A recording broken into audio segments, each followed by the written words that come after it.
बिहार में आंगनबाड़ी सेविकाओं का आंदोलन लगातार जारी है। पिछले दिनों लाठीचार्ज की घटना भी हुई। आपने देखा होगा कि आंगनबाड़ी सेविकाओं की जिस तरीके से मांग है कि राज्य सरकार उनके मानदेय में वृद्धि करे और उनकी नौकरी परमानेंट करे, इसी को लेकर उन्होंने आंदोलन भी किया था। इसके बावजूद जो है कि सरकार हिल नहीं पाई और सरकार का कोई जवाब इस मामले पर नहीं आ रहा है। फिलहाल में जो है कि आंगनबाड़ी सेविकाओं ने फिर आज पटना में एक विशेष मीटिंग की, जिसके बाद ये साफ कर दिया कि किसी भी कीमत पर सरकार के जो फैसले हैं उसको मानने के लिए आंगनबाड़ी सेविकाएं तैयार नहीं हैं।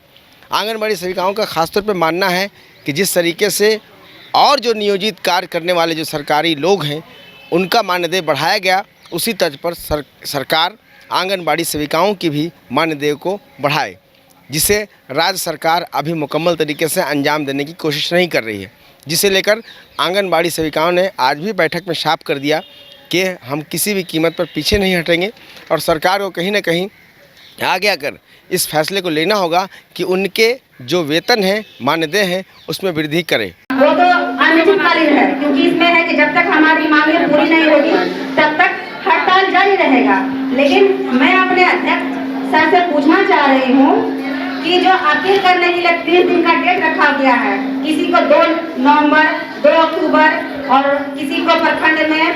6 नवंबर को रखा गया, 2 नवंबर का हो चुका है, इसलिए 30 दिन के अंदर अपील भी मैं इस पर्पज से डीपीओ मैडम से भी 2 जिले के डीपीओ मैडम से बात कर चुकी हूँ कि मैडम आपने तो यहाँ से अनुशंसा करके भेज दिया है, तो इसके आपके पास लौटने के लिए बताइए, क्या हम हड़ताल से वापस आ जाएंगे, तो क्या आप चयनमुक्ति का जो अनुशंसा की है वापस हो जाएगा। उन्होंने साफ शब्दों में कह दिया है, सुन लीजिए, ये 2 जिला के मैडम का कहना, डीपीओ मैम का, उन्होंने साफ शब्दों में कहा है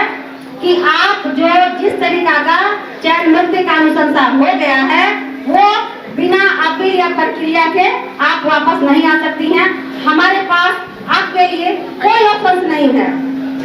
कोई ऑप्शन नहीं है। और मैं एक भी और पॉइंट बता रही हूँ,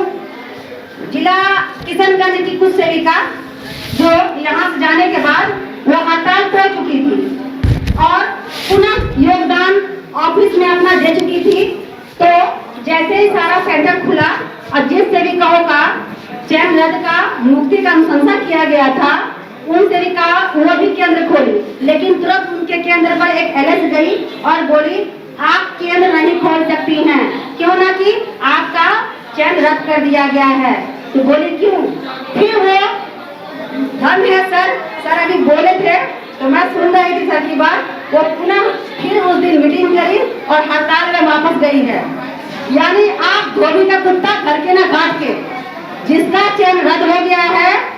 वो दोबारा वापस नहीं जा सकते। अब देखना होगा कि आज के बैठक के बाद सरकार का नज़र इस पे जाता है या नहीं, या फिर आंगनबाड़ी सेविकाओं का आंदोलन और तेज़ होगा, ये तो आने वाले वक्त में ही तो हो पाएगा। लेकिन फ़िलहाल के वक्त में अगर देखा जाए तो सरकार के ख़िलाफ़ में आंगनबाड़ी सेविकाएं खड़ी हैं और आंदोलन के लिए फिर से तैयारी कर रही हैं। कैमरा पर्सन शशि कुमार के साथ आफ्ताब आलम, न्यूज़ 22 स्कोप, पटना।